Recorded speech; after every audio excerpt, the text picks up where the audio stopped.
Welcome to another episode of Squawking Dead. It's your host, David Cameo. I just wanted to insert a little blurb before you launch into the podcast. You're going to hear some noises from my face. And that's because we all did a little live watch of the episode. Basically, me, your host, David Cameo, watching the episode for the first time with a bunch of friends. The reaction is just from my point of view, so there's nobody else reacting.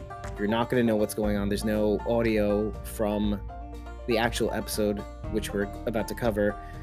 Fear the Walking Dead Season 6, Episode 9, Things Left to Do. The more you listen, the more you'll understand what I'm actually reacting to, and we decided to include in the episode because it's this concatenated version of all my reactions. We basically did a time bolt, deleted all the silences, and so it's just this chunk of all the reactions in one 4-minute plus video, or video audio. So I hope you enjoy that, and if you do, let us know at ratethispodcast.com/squawkingdead. It's just a good means of communicating with us while also rating the podcast. It's very helpful. You can also DM us on social media, obviously, but the rating system is actually really cool. It's a good way of boosting the podcast. It does work. We have seen the numbers bear out. And we really like to know what you think, because I think we're going to keep trying to do that for the next episodes, at least of Fear the Walking Dead, because this season's actually pretty fire, as they say. Chef's kiss. You'll understand the reference as you listen to the episode. So enjoy the episode. That audio will play right after the episode intro music. So it launches right in there, and then right after it just launches right into the podcast. Enjoy, and let us know what you think.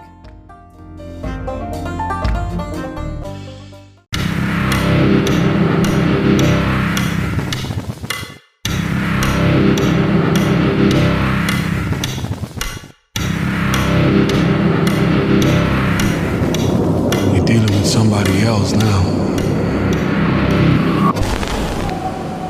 Rejects. Ugh. Oh, that whole thing. I can't seem to get out. No, I'm kidding. Oh, fuck this shit. She's having a moment. It's really good on headphones. Oh, shit. God, she sounds so annoying in my headphones. She knows right away. Let's start with the feet. Just keeps going. Oh, shit. I can dig it. Man, you know what's coming if she has her hands like that. Or hand. They got electricity. Interesting. I didn't notice that before.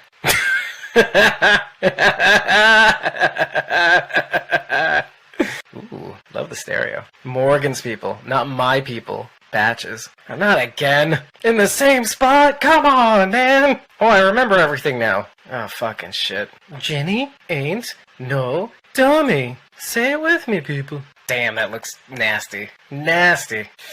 God damn. You idiot. I've been locked away. Shouldn't he be gushing blood, too? I can only do one thing at a time with this damn hand. Goddamn tagline. Tell him, Victor. The big show is here. Pulling a Jenny. I knew that was gonna happen. Fuck. Ooh, using her words against her. Ooh, shitballs. Are we talking Civil War here? What's Southpaw? Yeah, slice her throat. It's over. She's embracing John. He's embracing John. Look. Fucking Victor. He's like, symbolic shot. Oh my god, is that their airplane? No, it's not. Oh, the fallen water tower. Nice. Grit Schoolhouse Road, right? Something like that? Sorry. That look on her face is great. Yes! Yes! You called me crazy! Oh, yes! She killed my parents! No, she didn't. Oh my god. I get it now. I don't know why I'm asking. Oh, shit, Swatty. Oh, shit, not now. Oh, boy. Oh, shit, son. Oof. Oh, shit, son. What do you mean? What are you waiting for? Franchises. This is a McDonald's? McJinny's? Yo, you just done fucked up, Sherry. Just give away your baggage, Sherry. Come on. Ugh. Oh, shit, Morgan. Today? What? Tell me why. Oh, man. This is gonna be ugly. Temple, Texas. Fish thuds, baby fusses. Dwight, talk to your lady. Festivus, yeah. God. This episode's gonna be over soon too, isn't it? I can't even bear to look. Uh-huh. Ooh, take over, Alicia.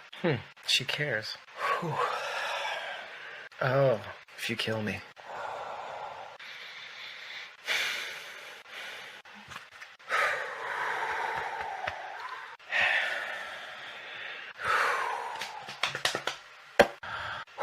This is crushing. God. Oh, wow. He's not gonna be able to cut her neck with that plastic thing? Just kidding. Oh, fuck me. Yeah, Sherry. Second thoughts. Would you get flashbacks of Negan again, huh? Fucking A. Man, this is so fucking good. Holy shit. My finger's like drained of heat right now. Fuck you, Strand. Yeah, decoder. They're in the church now, aren't they? Sounds a lot like that death cult. Why isn't one of the things we thought of Dakota committing suicide? I got chills. Can you see the goosebumps? Through the hair? It's been months since they've seen each other. Months. That smile. Is that John's jacket? No, right? Oh, it is. And oh, fuck me. Yeah. Oh. Shut up, Dwight. Let her get a word in. It's not. But is this like a Rick and Shane sort of situation where Raleigh's like giving her the D? We're gonna bring that up. Oh, Victor. Just have this image right now of all her arms and legs chopped off. like a weird, like, oh, what's this shit? Penance. Oh, don't thank me. Oh, God. I don't know what's going on. I got terrible feelings. Oh, fuck. Remember, John had 2 guns. Ooh. Oh, I have no idea. I have no idea what happened. Look at the glowing brains. That's John's song, too. But it doesn't feel like John. That like played out like a. Oh, she should have picked. We are Squawking Dead, a podcast pulverizing episodes of the Walking Dead universe. Sometimes we give you news, sometimes we make you laugh, and sometimes, most times, we make deep. Most times we go deep. And today we're here to talk about Fear the Walking Dead's 9th episode of season 6. Technically the mid-season premiere. Hey, we've been back. I shaved my beard over the break. Hey, look at that. We had such a long break. I had to shave my beard because I looked like Rasputin. I was a bit surprised. I was very surprised. We kept getting teased with Ginny's death. I mean, how many times did she almost die in this episode? Like 7? And then finally we get it. I thought we were going to have a few more episodes with Ginny before it happened. June was like, oh, hell no. Courtney shared it. Yeah. Jude said, hell no. Jenna was amazing, playing so somber and very sullen and just kind of sad. But honestly, all the stars have to go to Colby for this episode because she was fucking phenomenal. Holy shit. She was that's all you can say. Yeah, she was absolutely fucking amazing. The scene with her and Morgan on the rock was just, I mean, literally chilling. I mean, I wasn't even a big fan of Virginia, obviously. Love Colby, hate Virginia. But even in that moment, I was like, oh, but wait. Oh, God, oh, wait. Right? You didn't know how good you had it until... Yeah, and I'm like, in a weird way, right? Yeah. Oh, man. So, and I feel like I have to take a little bit of responsibility for this because I think part of me was kind of like, oh, well, we may see a Ginny turnaround. Yeah, she'll be part of the group, and then they'll have to get together to fight this big bad. Like, yeah, and it won't be like the Vultures, and it won't be like, and meanwhile, it is like the Vultures a little bit, expand a little bit further into another season and all that stuff. Mm-hmm. I honestly did not think that Ginny was going to leave this episode. Why? You got to give me more to go on because it's supposed to be the season premiere. The fake outs alone convinced me like, oh fuck, it's not happening. So that is part of it. The other part of it really for me is even with John dying, still lulled in the sense of like, oh well, they don't kill people on the show, all right? They don't kill. All right, this is like season 4 and 5 or season 5 at least. Same as you. Like when you see Ginny almost getting it on the rock, the axe comes down. You're like, oh, is this it? Is this really it? Part of you is like, how do you let go of such an electric character? Yeah. Right. They didn't kill Negan. This is like the money part of my brain. It's like, how do you not milk this character? How do you not take this awesome acting and like stretch it out, stretch it out? In the back of my head, I'm like, nah, she's too good. She's phenomenal. And then she was spared. And then you're like, okay, it's over. Take your ball, go home. The second that second pistol came out, I was like, oh, that's it. That's it. That's it. There's no way she's getting out of here alive. Yep. That's when I knew. Yeah. When June had the gun, I know too. Yeah.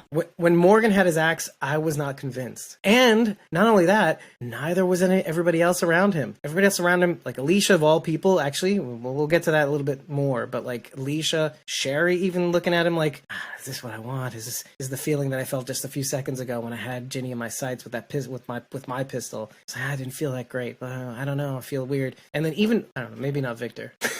But definitely Alicia. Even I'm looking at Althea. I'm looking at Dwight going, huh? What? Huh? Althea going, I don't know about this. This is a little different than I thought it would be. To all the twists and turns in this episode, all the action that we got, like emblematic of a mid-season premiere. Wonderful kickoff. High action, quite a few questions answered, and then more questions to drive us through the rest of the season. Hey, Lost. Anybody watch Lost? Same thing. You answer some questions, you ask some more. I stopped watching it. How are you feeling about Strand right now? What do you think his plans are, and what do you think he meant when he showed Alicia he would show her how much we need them, or something like that? I might have misquoted there, but you get the idea. I think when Ginny saw the razor blade finger walker person, and then the end is a beginning sign, that's around the time where John split. That means a couple weeks later. I think Victor's army, let's say, for the big show, was supposed to be about Morgan, but then it turned into something else. You're going to be this force that helps fight the end as a beginning people, I think. And I think that's exactly what he's referring to. Everybody knows I'm not the biggest fan of Strand. I do think he's out for himself. It sounded very threatening to me, like almost like he was going to purposely attack them and prove to them that they are not as safe as they think they are, to force them to come join him. I'm getting some buzzes from the chat about Alani saying Strand is hiding something. Becky saying, I wonder if Strand already had made contact with the other group. Ooh. So that could be interesting too. Yeah. Like double dipping or triple dipping, really, if you think about it. That would be a very Strandish move to have an in with all the groups. I think it's Super Strand 3, to be honest. Like, wow, I didn't realize how Strandish he'd become. It's not a bad plan.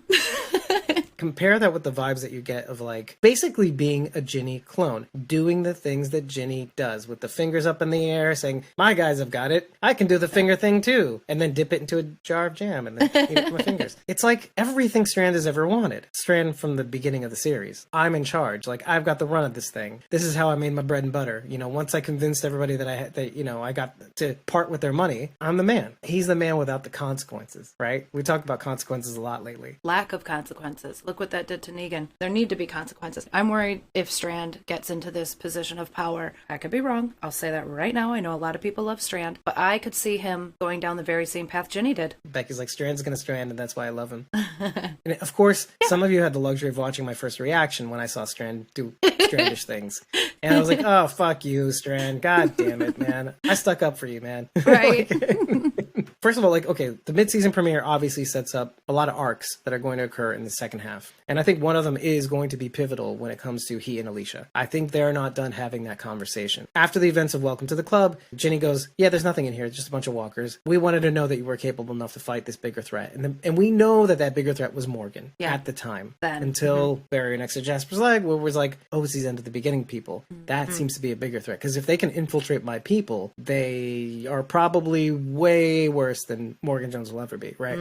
And they may be right. I think Alicia says in that moment, like, no matter what, we'll face this threat together. But Strand has info that Alicia does not have and purposefully holds back. In essence, like, if I tell you, you're not going to believe me, because thus far, every proposal I've given you, you're like rejecting. You're like, we got to do things this way. It's almost as if Strand is saying, you have no idea. And if I tell you, you're still going to reject me because you're still in that mode of season 5. You need to be a Super Alicia 3.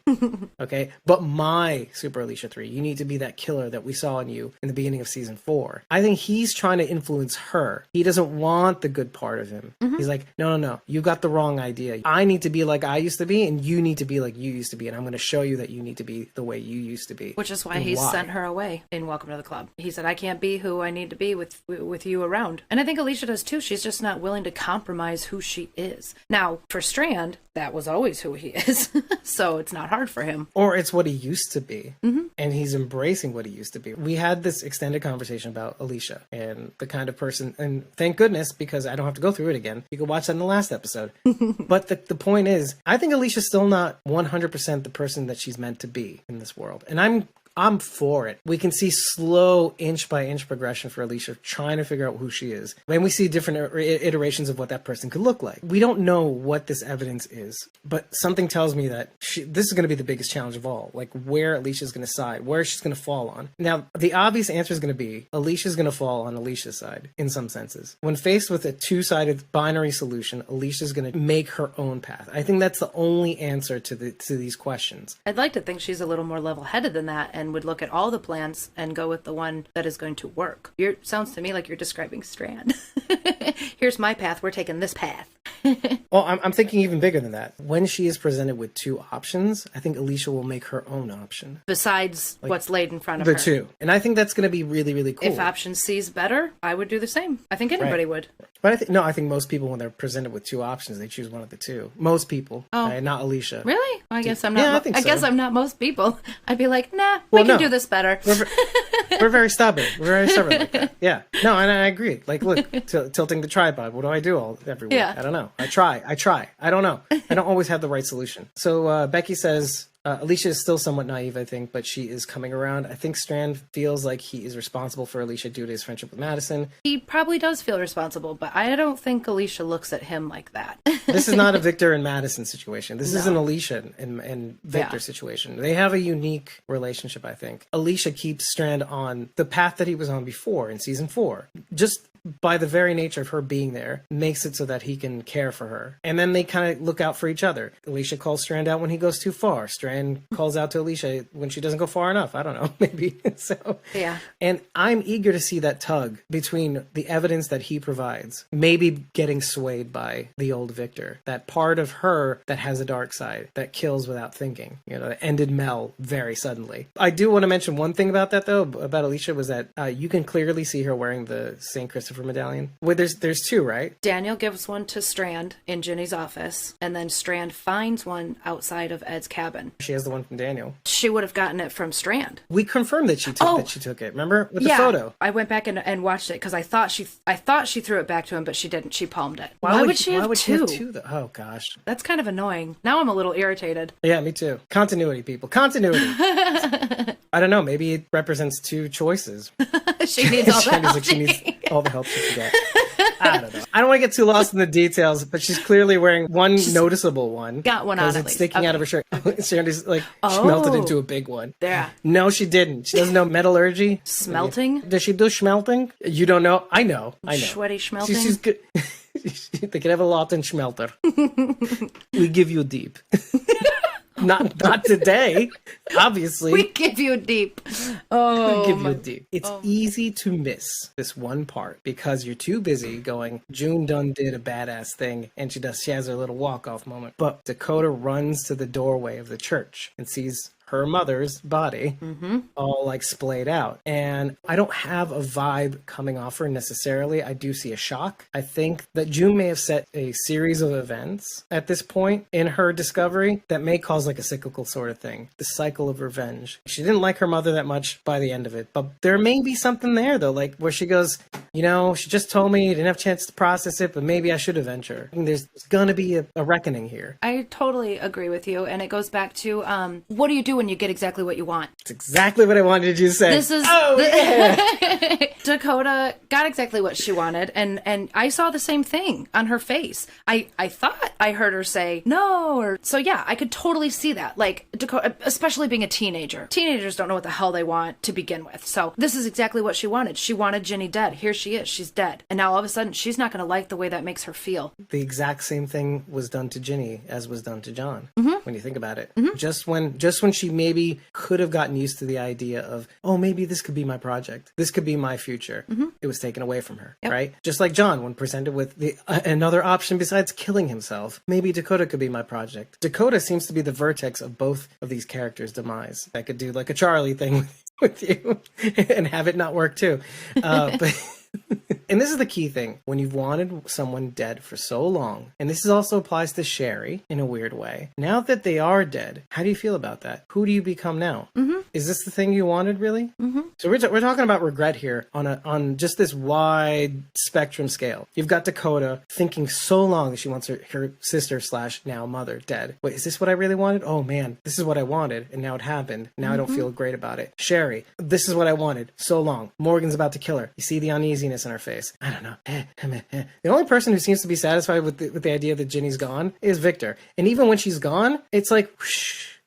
Like, okay, let's move on now. Ginny was never the goal. This is the thing that kills me too. The second I saw Victor go, ha!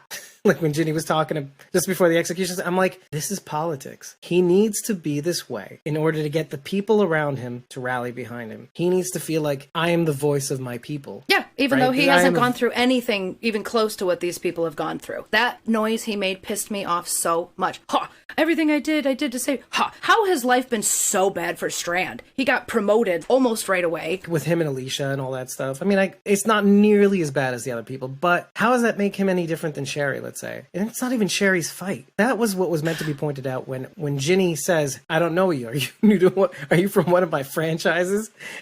Yeah. I'm like, as funny as that line was, we're like, wait, what McDonald's have you been bringing up in the apocalypse?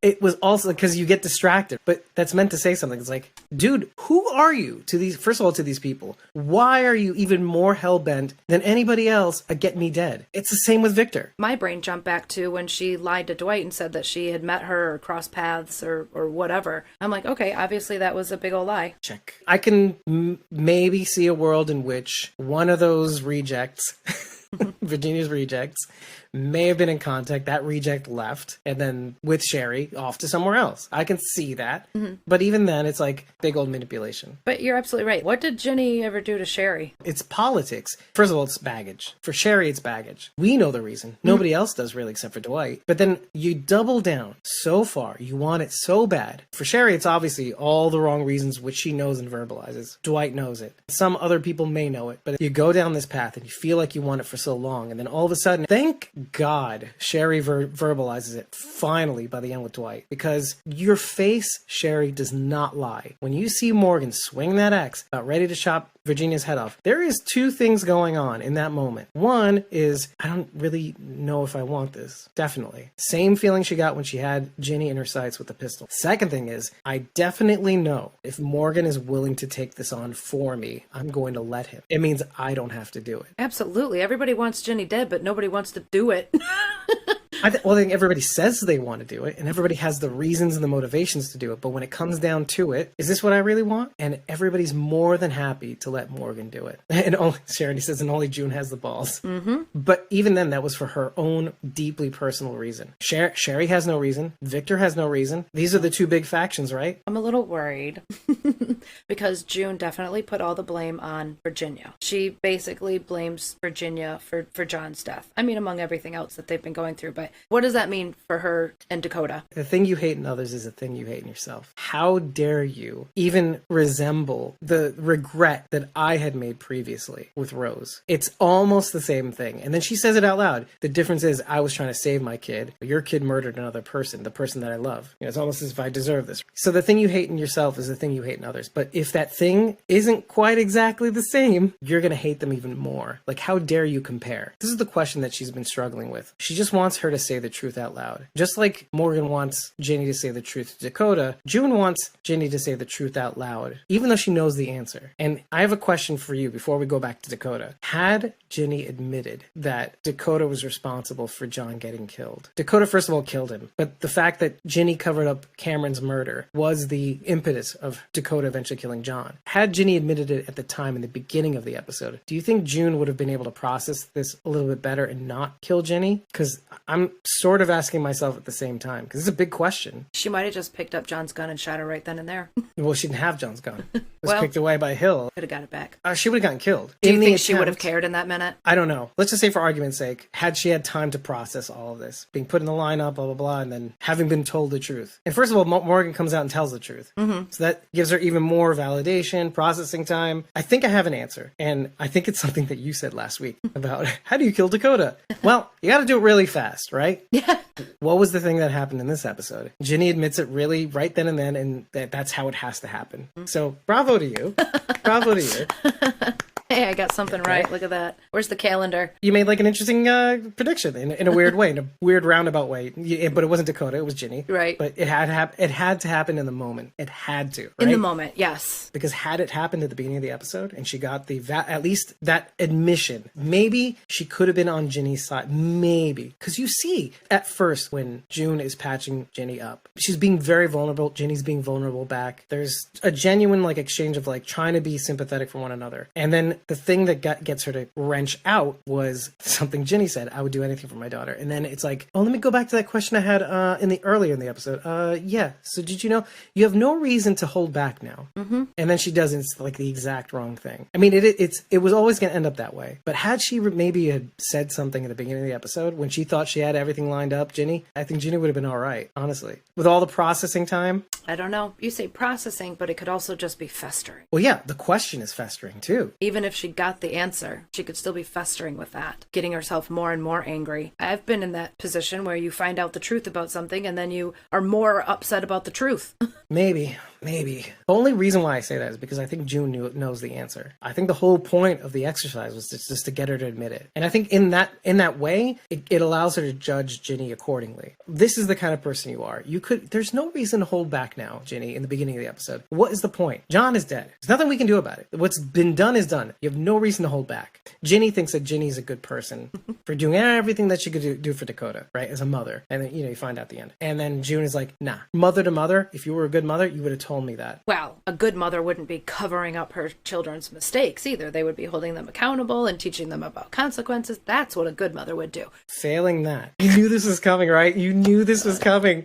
But part of me thinks that wouldn't any mother do what Ginny did for her kid? No. Cover for them? No. The inclination, though? Sure, I would. And especially in a world with no consequences. Would you think about it? Sure. I can't lie and say the thought wouldn't cross my mind, but absolutely not. Absolutely not. If I expect my kid to grow up, even in the apocalypse, if what we're teaching is the future, then accountability, consequences have to be a part of that, and my kid's going to be a part of that. Let's say Dakota killed somebody in the normal world. Maybe not this exact situation, but she's a teenager, right? What would happen? Right. What would happen? She would most likely not be charged as an adult. She would spend, some time serving her sentence, and then 21 to 25, right? And then eventually she'd get out and have a life again. I would advocate for him, but cover for him, no. Two things to kind of in response to that. A, very glad that you said this because it brings me to one thing that is kind of poignant, because one of the things that Morgan asks of Rick, they have a conversation in that bar in season 8 when they just murder the shit out of all those saviors. Right? Oh yeah,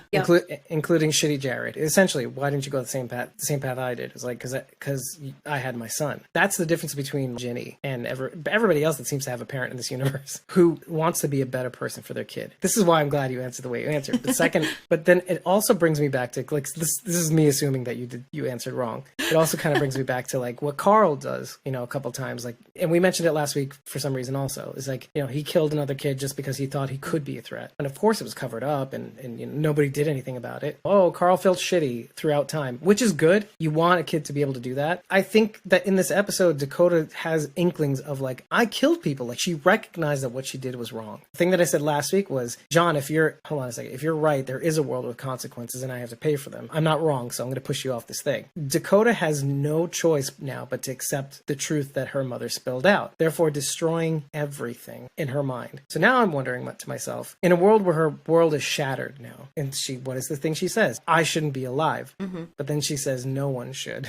Yeah. And that got me a little worried too. But she starts with herself and she realizes, I have no reason to be alive. I did something wrong. There should be consequences. But then she says no one should, which is not wrong. Everybody in this world has done something terrible in order to stay alive, whether it's for others, whether it's for themselves, whatever it is. You can maybe see Ginny's actions as being like, it's tough, but we say this sometimes about Negan. You could say, oh, it's justified because Negan wants to save as many people as possible. Oh, it's justified because Rick wants to save as many people as possible. It's justified because Morgan, in his current murder state, or maybe not anymore, we can talk about that too, wanted to save his family, let's say. But still, this is like a rubber band effect. She's realizing that, oh, yeah, I have to pay for this. I need to live in this new world and have the consequences, like live in that, not the gilded cage, but the actual cage in a free world, let's say. Which gets me to think different things, because it makes me wonder about some of the conversations we had last week about how do you kill this kid? Or how do you not? Or how do you live with the consequences? Because now, if you don't do it in the moment, well, now reality starts to set in. You realize she is aware of what she's done, and there's a world in which there may be something for her. But when she says nobody does, my first thought was the death cult. Oh, yeah, for sure. But then I always try not to go with my first instinct. Maybe she's just saying that because everybody's done something. Aren't first instincts supposed to usually be the right ones? No, there's two schools of thought. Trust your feelings, but then there's also like, don't trust your first instinct. So it's like these two conflicting pieces of advice. Okay, I get that, because usually my first instinct is to like punch something. And that's probably probably not a good problem solver. Exactly. Right. My first instinct is usually violence, and then I go, but I can do this better. I'm being corrected. Herschel told Rick, and Rick pulled Carl back. He didn't cover him. Well, yeah, but he still did the thing. He didn't pay for it. Yeah, Herschel did tell Rick what Carl did. Yeah. But they didn't tell like the rest of the group, I guess. That's what I took. That's what I thought you meant by covering it up. Well, I mean, they didn't tell anybody they're else. both in on it. Yeah, they didn't tell anybody else. It's just like Hill and Ginny, okay? It's like they both covered up Carl's murder, okay? Or his murdering. To be fair, the kid that Carl killed was not part of our group. I guess. He was not a symbol of hope for us. Yeah, I guess. I mean, murder is murder, people. You get what I mean. Becky's like, there you go, using my logic against me. So yeah, what does that mean for Dakota? Yeah, I don't know. But I'm eager to find out. You may feel the same way as last week, but we were put in a place where we're like, first of all, we thought Ginny was going to be around a lot longer. That's one thing. Yeah. Which makes us more mad at Dakota, right? Because these two things happen at once. This enabled that to enable that to enable that. Dakota enabled Ginny. Ginny enables Dakota. Dakota enables murder. I would have rather had Ginny for a few more episodes and killed Dakota this episode. Right, as almost like a lesson, or like the theory that you came out last week. Oh, have Ginny be the one to murder Dakota, right? Yeah, something. Yeah. When Ginny reveals that Dakota is her daughter, I should show a clip of me doing yes, Ginny, yes. Oh, validated. Which is interesting because I'm not the only one who first thought this. It's like I'm looking at Twitter. I'm like, yes, I thought that too. I'm like, fuck you. You did not think that too. You don't have a podcast. What? You don't have a platform. Prove it. I want the tapes. Give me the receipts. Yeah. Now you're just talking shit, people. I said it was possible. I mean, I was, anything, sure, why not? Yeah. Like, I got a lot of people laughing at me. I think that was my exact response. Yeah, sure, why not?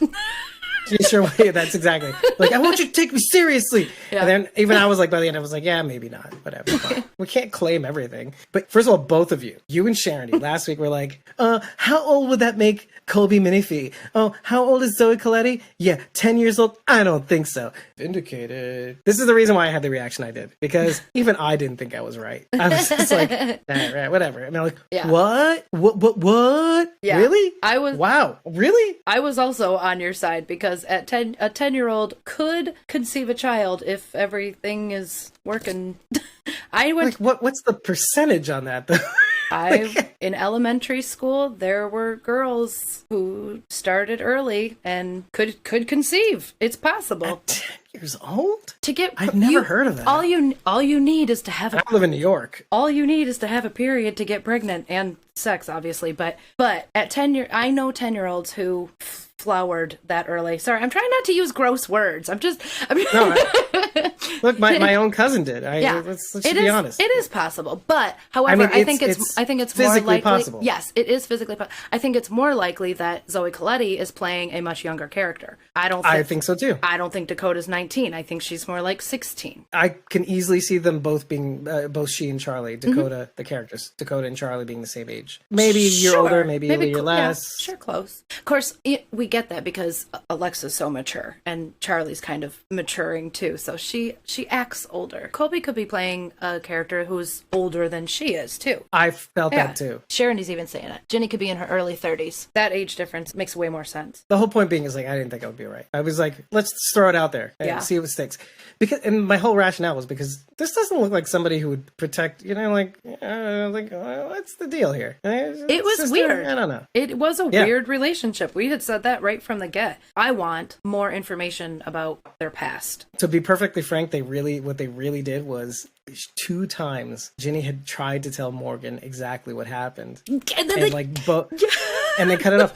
Sorry, the second time was when she and June were in the same room, and that's when she got caught. And I feel like that's why she was telling June to stop. I feel like Ginny being marked for death that's not the reason why she's like, no, wait, June, wait. I don't think it's because she wanted to live, honestly. I think it was like, no, I need to finish the story. I need to tell Dakota exactly what happened, to be honest. Yeah, Becky's saying, I think there's a dark backstory there, and I completely agree. I mean, it's got to be dark. Ginny says things like, I did all of this so that what happened to me would never happen to you. Those are loaded words. Becky's saying what I said last week also. I think it could be an incest thing. I think it could be the dad. I had the same disgusting thought. What's wrong with me? Why does my brain go there? But that is exactly what I thought. You have to think in those terms. That's like the worst thing that could ever happen to you. And to have a kid out of that's like the worst thing. And it would make sense why Dakota was raised as her sister instead of her daughter. That theory, for me, answers a lot of the questions that I have right now. But to be honest, I don't think it's necessary, because you asked me that, and I was like, I'm okay. I think we have enough. Sometimes it is enough. That maybe even the imagination of what could have happened is actually more powerful than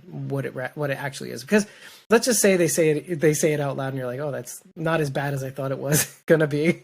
Then it doesn't have the same power. But now that we don't know, maybe we'll never know. Your imagination can go to places that fill in the blanks that are horrible. Way worse than what they would think. If they do give us a backstory to any of this, it's only going to be to build sympathy for Dakota. So I don't think I need it either, because then I'm just going to feel for Dakota, and I don't want to do that. And I think that's actually intentional. I think they still want to keep you in a place where you're like really, really mad at Dakota, but at the same time now there's a little bit of like Dakota just got this bombshell of news. The idea of just before Ginny gets killed. I'm fine with the idea that they go off into the sunset, we never hear from them again. Part of me is like, just put him away. Just get him off the show. Get him. I don't want to see him ever again. What's done is done. There's nothing we can do. Can't get him back. We can't get John back. There's no time machine here. Get him the fuck off the show. Get him off. I don't want to ever see them again. Because, and again, this is like going back to Morgan swinging that bow axe. I don't enjoy the idea of Morgan having to execute Ginny, let's say, or kill a kid, Dakota. There's that part of me that's like, what are we doing here? The last words I said to you before I thought I was going to die was just live. Just live. And if I don't hold up to my end of the bargain, like if I don't practice what I preach, what are we doing out here? Of course, everybody chimes in with everybody all at once. It's comparing this to the end of All Out War, where Rick says, blah, blah, blah, we gotta pay the price, Negan, you gotta spend it in jail, we gotta adhere to the charter that Michonne has planned, get to everybody with the low-hanging fruit. Of course it's meant to evoke feelings of All Out War. Of course it is. In the context of Fear the Walking Dead, the idea of just live. And I have to bring it back to that, because one of the things that maybe not everybody pointed out, but maybe Sharon did and I missed it, was the parallel that Morgan has with Alicia in Close Your Eyes. When Alicia and Charlie are in the basement and it's flooding, and Charlie's like, please, I don't want to end up being like my parents. That last memory, I don't want to be out there in the world chomping at people or whatever it's going to be. Kill me here. And Alicia's going into the recesses of her mind, thinking of the things that would anger her the most to kill Charlie. And then she goes to these, Strand's hand getting on fire, and, the last moments of Madison being, and she's finding that Maddie, like, all this because you killed my mom. And then she remembers the good out here, and she remembers the talk she has with her mother, why they did all this, the good out here, the other side of where you are right now. And then her angry feelings turn into feelings of, if I do this, I'm going to be ruining the last memory my mother gave to me, which was, I had to stop at some point. At some point, we needed to live. We needed to build a future. And if I end Charlie in this moment, like all the things that she was trying to get herself to angry about, Morgan is doing the same thing. Mm-hmm. Morgan is flipping through the memories that would get her the most. They're like, oh, this guy motherfucker tried to kill me.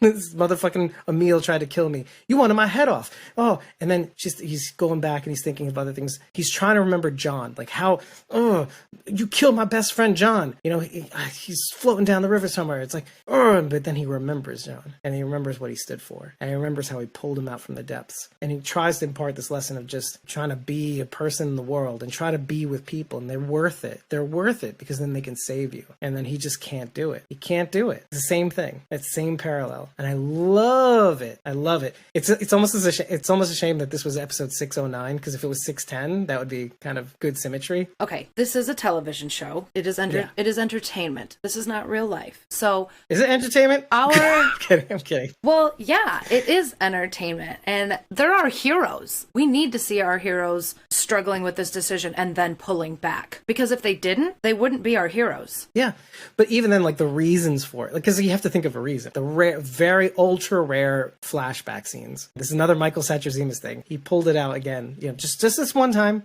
just this one time. But again, it's good to say that this is a parallel. This is a very, very clear parallel to Close Your Eyes. Alicia and Morgan both struggling, and that's why I refer to Alicia with that knowing look when he's about to swing the axe. Even talking about swinging that axe, Alicia and him have this knowing glance. It's like there's this clear symmetry where what am I doing here? I'm letting you do the same thing that you didn't let me do when it came to June herself back at the Diamond. I was gunning for her. I was trying to get her. I was gonna get her. And you stood in my way and you said, you got to know when to stop. I'm gonna stop you. I didn't get in the way when your brother was about to make the same mistake. It's all part of it. Seeing the faces of the people around him, allowing him to do the thing that they can't themselves do anymore. And I think it just all comes into play. It all just swirls around into this moment. Because what are we doing here? You all had your moment. You all had your moment. You all had that moment where you could have done something and you didn't. Why didn't you? And why are you expecting me to? Me of all people. You want me to be your fucking Jesus here? They want him to die on the cross. They had the reckoning. Charity's like, it's not real. Oh my God.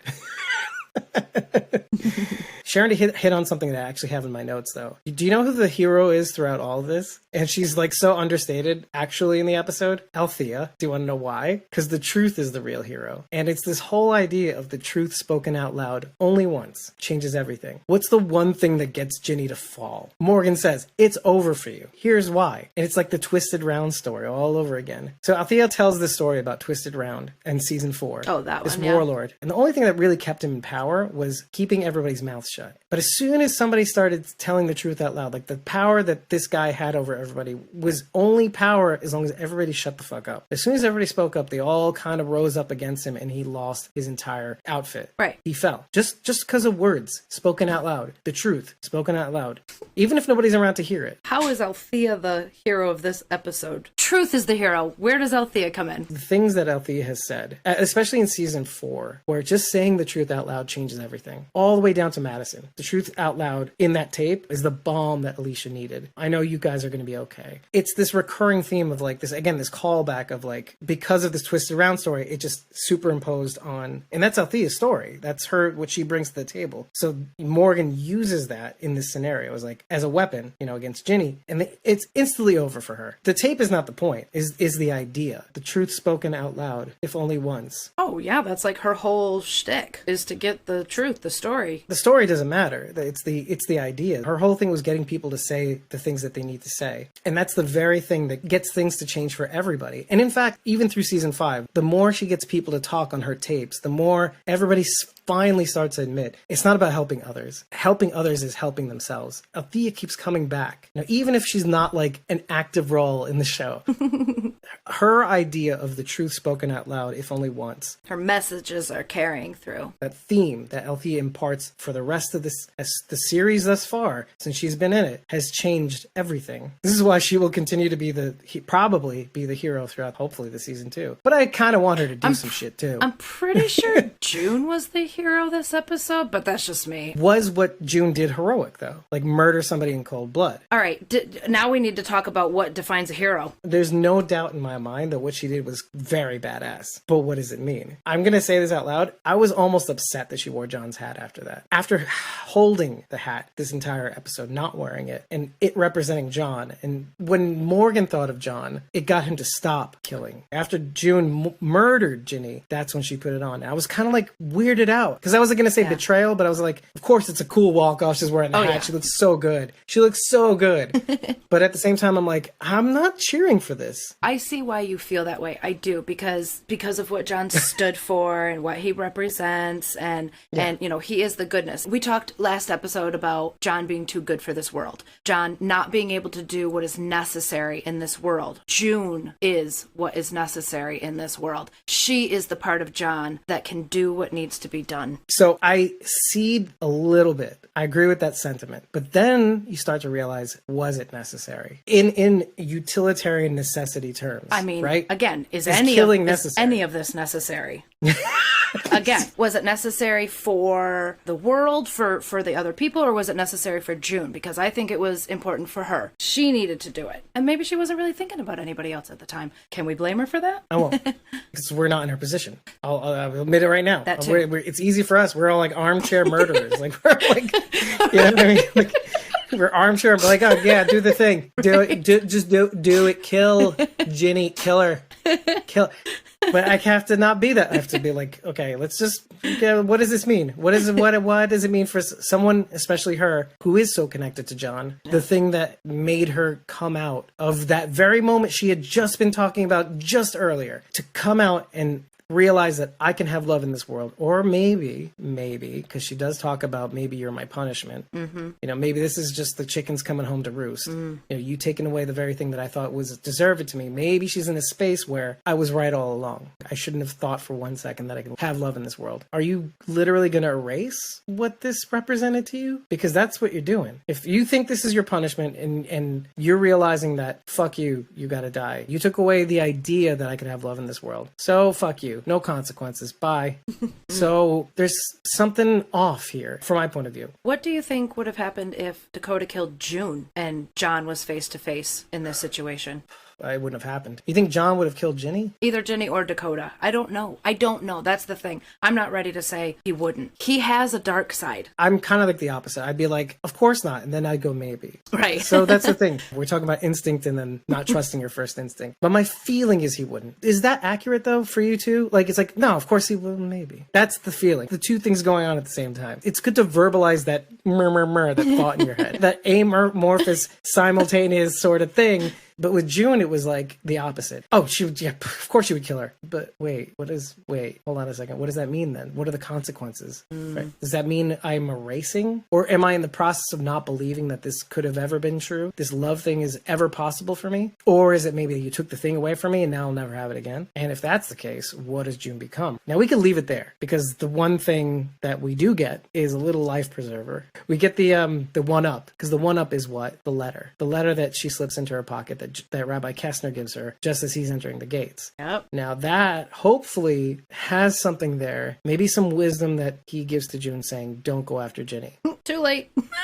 But that could be like that last thing he imparts on her. Don't go going down the same road that I did. Maybe his letter is a just live. We also have to remember the headspace he was in when he wrote that letter anyway, which was completely different from where he was at right before Dakota got him. The one thing that he told Rabbi Kessner that he left out of the note was his story about his dad and the psycho killer that he went after, not knowing which way was up, but making sure that everybody else could live in a world where they knew which way was up. So that's interesting. So I'm wondering how those two things come together. More about John's dad. June is his tether. But yeah, but also John was her tether too. This is what I was saying last week with rabbis and parents and having them around. As long as June knows that John is out there, she's okay. It doesn't matter where he is. But once you take that comfort away, now she could be okay regardless. But once you take somebody like that away, that something happens. Oh, I don't live in a world of security now. I don't live in a world where I'm secure in the thought that that person is out there. And it makes me happy just knowing that they're alive. That's what he says to her before she leaves. Knowing that you're out there makes the whole world alive. Now he's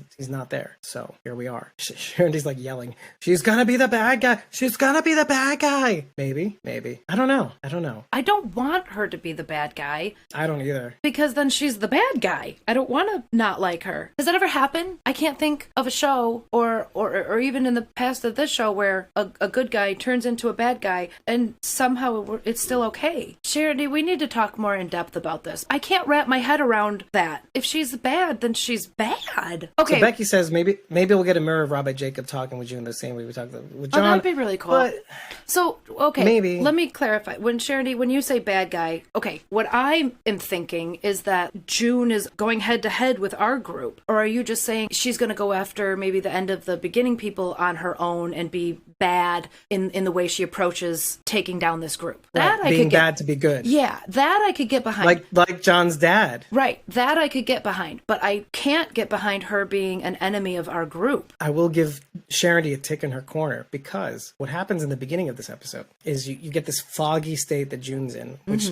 hats off to Sacher Zemas Oh, God. and Adam Shuzitsky. That beginning scene was so well done. It's all of us in that shocked moment where we're like doing the things. We're just on autopilot. We're doing the things. And this is the perfect episode to watch headphones with, because you're hearing Morgan. Like Ginny's talking on the radio, trying to get Morgan to kind of give me Dakota. Hear her whatever. pacing back and forth, like in Morgan! like in your headphones. You can hear her pacing back and forth. And the growing frustration, anger towards Ginny is also spilling over into Morgan. In a way, hearing the name Morgan makes her like, this is your fault, isn't it? June, Yes. You were with him. Where were you? And then also now she's dealing with Morgan, not dealing with June. Remember, we said June and Ginny had this thing going on. Ginny respects June. June could run this thing, all this stuff. Yeah. All of a sudden, it sort of shifted off of June for some reason. Just now it's Morgan. Now, I'm not saying that June is selfish or anything. I'm not saying that at all. But like, it's almost as if she got knocked down. It's not Ginny's fault that she got knocked down, but maybe it's Morgan's. Let me explain now. When all you're hearing is Morgan from this annoying voice, and you get to the end of the episode, what is the one rule that Morgan says? If you want to be behind, this is the law. This is our rule. You come in here, you live in peace. Nobody kills anybody in these walls. Put your weapons away. This is not a place for killing. This is a place for living. Just live.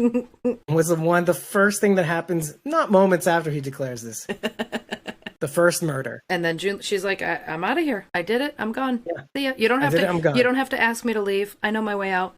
You can't kill me, so bye. Yep. Like, that's Yep. not what we do here, right? Yep. But as she's passing through the gates, in the foreground, you see the bow axe, and she's walking off in the distance. The murder, the thing that we thought we were going to put this down. I hope to God we never have to use this. And here we are. I rolled my eyes when Morgan said that. I'm like, really, dude? Just grab it now. You know you're going to need it in like a half hour. But that's the thing. I feel like part of that is a fuck you to Morgan. Fuck what you're trying to do here. I'm getting mine. Really? No, I guess I'm didn't not having it. I guess I didn't really think that she was thinking about Morgan at all. This is Sharondy's theory. At the end of 601, Morgan died and became someone else, taking on parts of his catalyst like the axe head and Emil's clothes. At the end of 609, the 6B premiere technically, June dies and becomes someone else, keeping parts of her catalyst, his hat, his ring, and gun. In 6A, Morgan was building something and taking on a threat. Ginny. In 6B, what if 6B is about June building something while taking care of a threat? The death cult, which is appropriate giving the mortician/John's dad connection. What if the end of 6B is Morgan and June facing off? You mean each other, first of all, right? Not join forces against the death cult. So what? Why? Regardless of the death cult, I think they face off. Why? Because their ideologies are different. Because you don't think like I do, I'm gonna attack you? Come on. The only thing that's not sitting with me is why Morgan and June would be facing off. Everything else I totally agree with, I totally see, except for Morgan and June facing off. I would need a why. The only thing I have for that is and again, I just mentioned it now, like just a couple seconds earlier. I think there is a part of June that's like, fuck Morgan. He was there. He should have protected John. Had we not listened to John about this place and holding back and then keeping everybody safe, and then, first of all, she may even resent him all the way back to the Gulch, giving up to Ginny.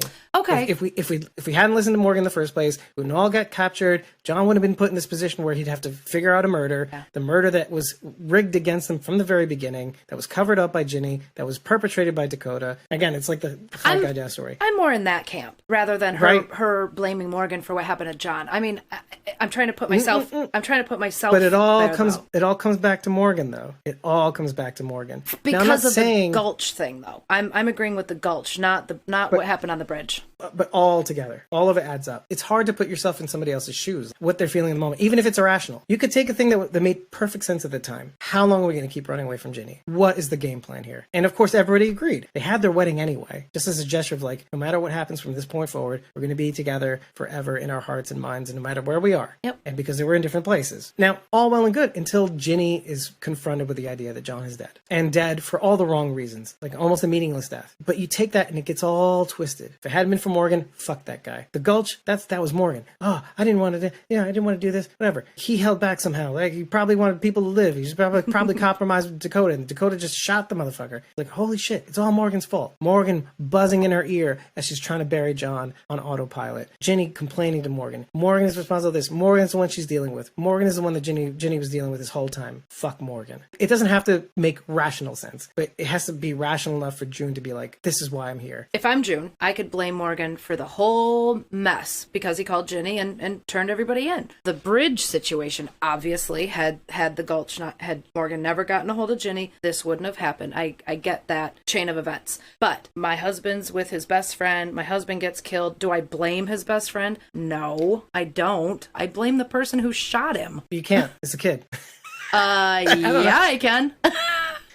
We all agree on the impetus, and that it kind of makes sense to June why she would have reservations about Morgan, I think. But I think what's interesting is that I remember when Ginny is finally revealing that she's Dakota's mom, and there's a moment on Morgan's face where when she reveals it, he's like, "Oh my god, why? Why do you have to have kids? Why does this have to be your kid?" And I will know, even though he has that face, and even though his immediate, again, we're talking about gut feeling, and then also taking a moment for second thoughts, right? Like, your gut feeling is like, I instantly relate to you. But then later on, twice he's like, is that story true? Twice he says, is that story true? Were you telling me the truth back there? So this gets me to kind of feel like, yes, Morgan, yes, you're not going on the first instinct. You're thinking, yeah, but you can't help it. You can't help it. You're already in not the trap, but you're already in the space where you get it. You understand her fully now. You would do anything for your kid. Maybe not cover up a murder, but you get the feeling. You get the instinct. You understand where she comes from. This whole episode is almost summarized by the very person you wouldn't expect. When Ginny says we're all the same, it really puts everything into perspective, which gets me to think that is Morgan at some point going to face a situation where if Grace's life is on the line compared to the lives of others, and maybe this is what this death cult is going to have him face off and do. Is Ginny going to be wrong about this, or is Ginny going to be right? That Morgan would save Grace over all the people that he's met. I wonder. There's not enough info to really talk about this, but I wonder if this is what it's going to end up coming to. Let's read what Becky's writing. Kids can be mean, vicious creatures. I think that's why moms are like, yeah, it's possible for kids that kids can do evil things. And forgive me for saying this, mamas tend to be more disciplinarians than their fathers, at least in my experience. And Sharon D's sticking to her theory until proven otherwise. We can clearly see that she's going down this path where it's like zero fucks given. We have to remind everybody they're going to be bouncing through time again. So next episode could be a couple weeks later, and I think it is actually. I love that little exchange between Sherry and Morgan when they're trying to run away from the outcasts. Just after Ginny revealing that she's Dakota's mom, the outcasts come with Swati, and you're like, oh shit, nobody really survives Swati, but they do, of course. Sherry has that moment with the pistol to Ginny, and Morgan just lays Sherry out, and Sherry delivers this line, and I love the response more than the line. You're no different than she is. And Morgan goes, what the fuck did you say to me? I laughed so loud because I was like, oh, and because the response to that should be, and that's when she knew she fucked up. I was like, fuck you say to me? The fuck you say? I'm just like Jenny? The fuck you say to me? I'm like, first of all, you said what was in my head. I was dying. You saw my reaction. I'm like, that is the fucking funniest thing I've ever seen. Then she says something. You're pretending like you're protecting everybody, blah, blah, blah.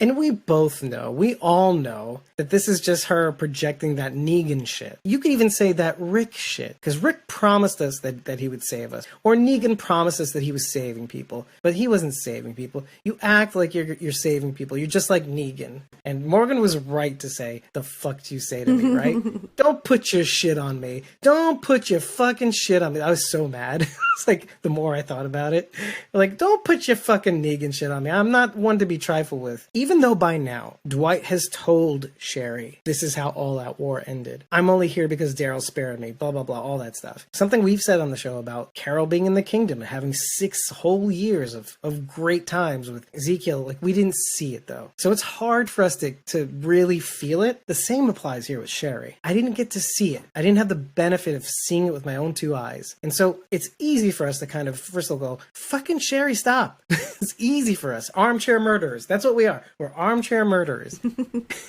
Because we didn't feel it. We're not there. We don't have the stakes right before us. We're not, this isn't a real show, by the way. In case you didn't know, this is not a real thing. This is just entertainment, right? Yeah. But anyway, if we're putting ourselves in Sherry's shoes, I had a hard time. I had a hard time until I saw the whole of this episode. I got to see the confusion in her face as Morgan's about to, like the conflicted nature of her when Morgan's about to swing the axe. I got to see that. I got to see her projecting on Morgan, like really determined, like she's still going down this path. But then I had the luxury of, when we were talking about, I think, Diverged, I think it was, all of that together actually got me to figure out Sherry in this moment, which is a good thing for us and for you guys who are watching, but it's also a bad thing. I don't know if the average watcher is going to easily figure this out for themselves. Not to say them belittling the average watcher, but I'm saying it's very easy to get lost in what's going on with Sherry. You can either be really pissed off or you can be like super on her side. I don't know if there's anybody who kind of straddles the middle and saying, I see what's going on here because because I've parsed it out over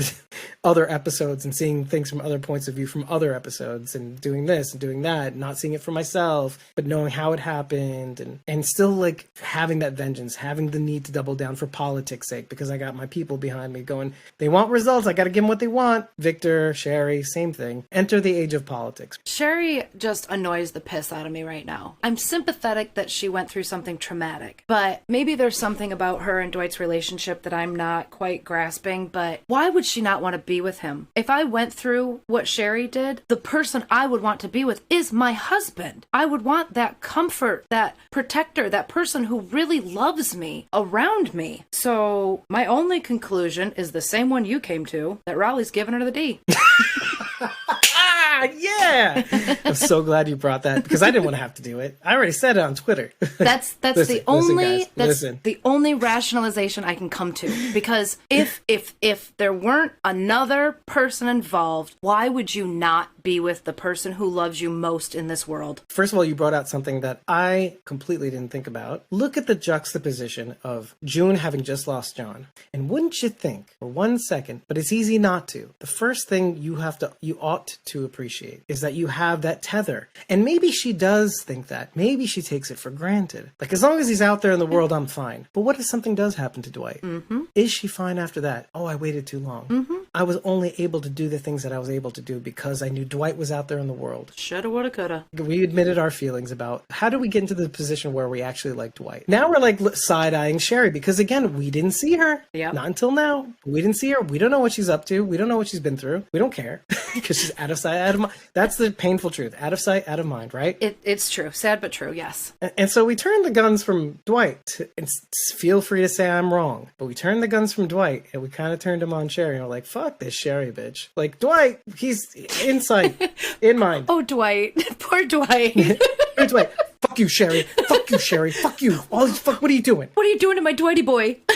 Yeah. Oh, it's all your fault. But we have to do this because then we have to get into this headspace, right? For all our thinking for various reasons, because of the comic books, the source material, like, we know Sherry in the comic books has a demise, but it's a completely different story. Completely. Yes. But for all of us looking at Sherry, the show could easily get rid of Dwight and have it be okay, because now we have this John and June subplot where the past can repeat again. And when we take Dwight out of the picture, what happens to Sherry? Does Sherry become a more important character because Dwight's gone? What happens to Sherry because of that? That's interesting, right? Because you wouldn't think of it because you're too focused on one thing. But all of a sudden, when that floor drops away, Dwight goes away. First of all, we started getting used to Dwight. We started liking Dwight. Like, as dumb as some of the things he thinks and says are, which is true. I love how consistent Dwight as a character is. He's not a smart person by any means. He says wise things, but he's definitely not a smart person. He just doesn't know what's going on half the time. Doesn't know what to do half the time. But sometimes he pulls out a nugget because of the things he's seen. He goes, you can build your shit in here. You can do that. Like, that's the right answer. But he gets to it in like the most fumbly bumbly way.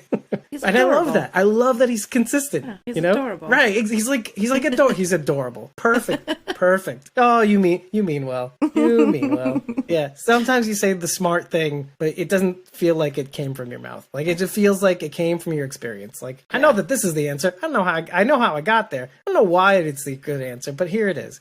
Even a broke clock's right twice a day. Dwight is not the smartest guy in the room, but he means well. Yeah. And that is Dwight in a nutshell. And he meant loves well. Sherry. He loves Sherry. I mean well, and I love Sherry. Yes. I mean well, and I love Sherry. That's the essence of his character. Yeah. Becky says Sherry might not be able to do the things she needs to do if Dwight is there, and holds up a mirror to her to what she once was. So I could see people arguing with me and saying, Becky, this might be exactly what you're talking about. Sherry can't be with Dwight because it just reminds her of everything she went through. Seeing him puts her back, mentally in the sanctuary. Okay, I'm not in that camp because they were married before that. They have memories before the sanctuary. So I don't think it's about that anymore. I think she's almost resentful that he's in this place. She's like, I'm not there, and I'm not going to be there. I'm not there just yet. I'm still getting D from Raleigh.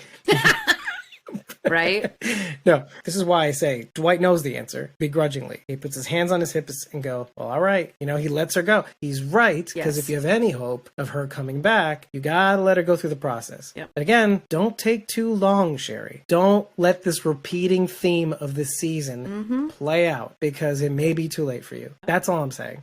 And I feel like this season is just, it's not that it's predictable, but I feel like since the themes kind of repeat, the end is the beginning. Now that I'm thinking about it, Sherry, okay, correct me if I'm wrong, of course. Does Sherry even know June and John? I'm going to say no. Yeah. Not really. No, but maybe in story, but I don't think she's ever met them. So she can't really, it'd be hard for her to look at their situation. Like, is she even aware of the situation? Does she even know that June lost her husband? She might have no idea. And maybe she's hearing this for the first time, seeing it play out for the first time, but she knows of them. She knows that it could be her, but she doesn't really know the details. She doesn't know, again, not seeing it firsthand, like the fall of the sanctuary. She's got all sorts of blind spots right now. Becky mentions earlier on, she says there's an interesting parallel with Dwight and Sherry about the letter that Sherry wrote to Dwight that he holds on to when she leaves. There's a little bit of a parallel with that to John when he leaves this world, obviously, but when before he leaves Lawton. How about that line about Victor being responsible for the lineup? Morgan's people are all here, telling them to keep quiet or things will escalate.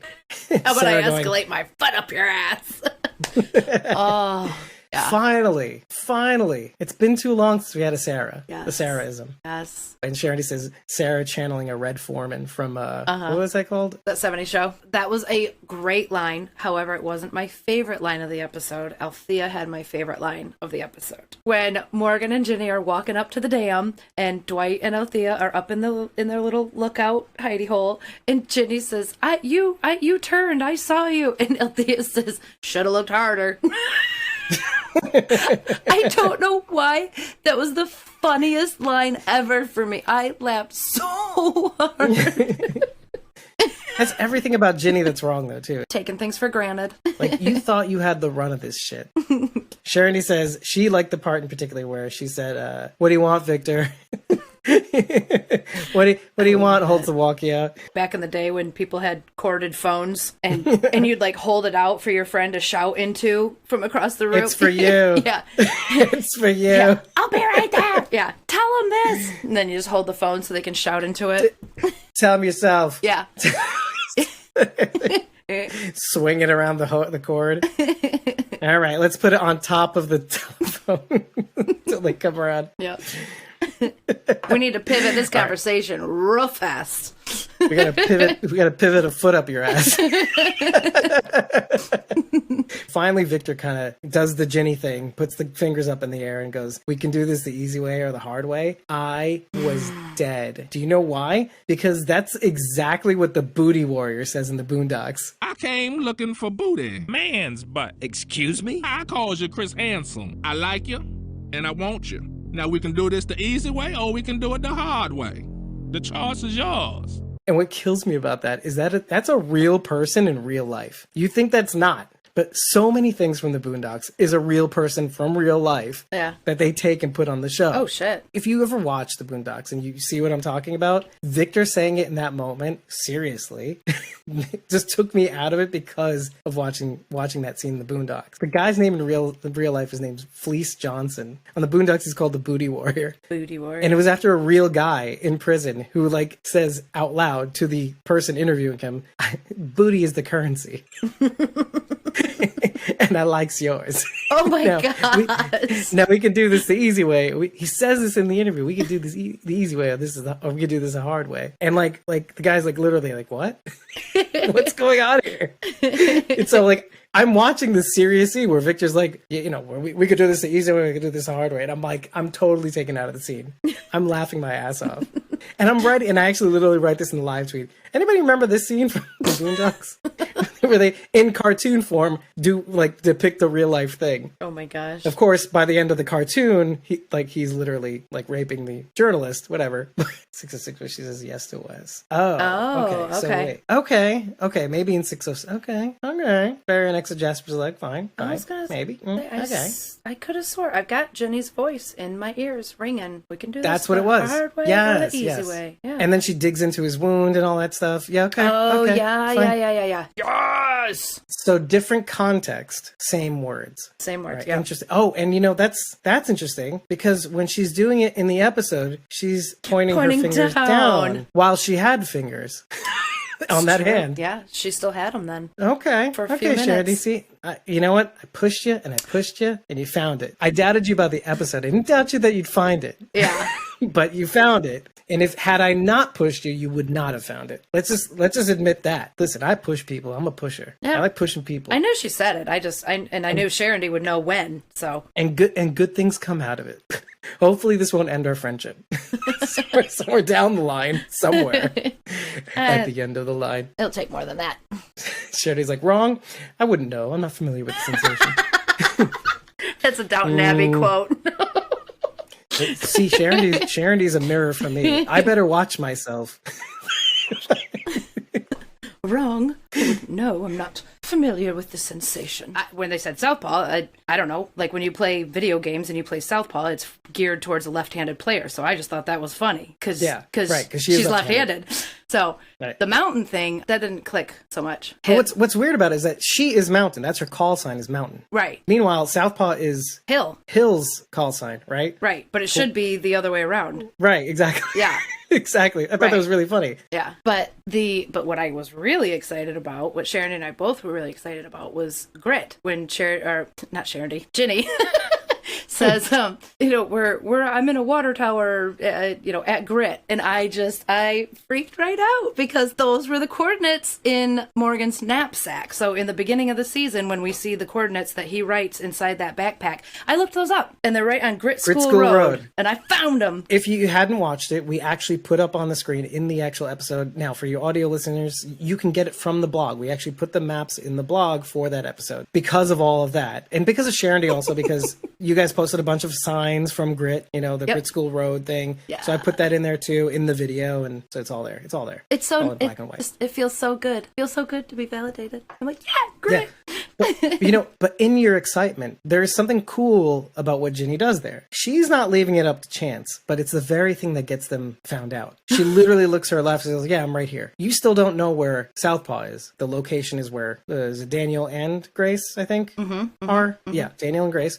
But I know where you are. If you weren't following everything up until now, this is why this is so significant. The fucking outcasts have been listening to all their conversations the entire time. And you're wondering yourself, oh, well, how did they find them? They've been listening the entire time. Ever since the beginning of the season. They've been listening to all their chatter and conversations. And again, Ginny is so short-sighted. This is something we've said already just a second ago. She takes everything for granted. She thinks she's got the run of this thing, but she doesn't realize that they've been monitoring communications. And that's how Ginny's rejects were able to find Morgan. I was excited too, okay? I was excited because you got excited. And then I was like, oh, then in my notes, I'm like, oh, this means something. Because I was wondering how they found her. And that's how the outcasts were able to find her. I'm comparing this a little bit to John John in a way too, because John loses his footing. John doesn't know how to act in this world now that he's figured out which way is up. Ginny is losing it too. She thought she had the run of the place, and she, after she falls, doesn't know which way is up. It's all over for you now, Ginny. And then she acts like in the world in the way that she's used to, and she's like, oh, it's over here. Yeah, it's over here. Yeah, you idiot. You just got yourself killed. You just fucking got yourself killed. Yep. Good job. I love it when she says, everyone's turning on me today.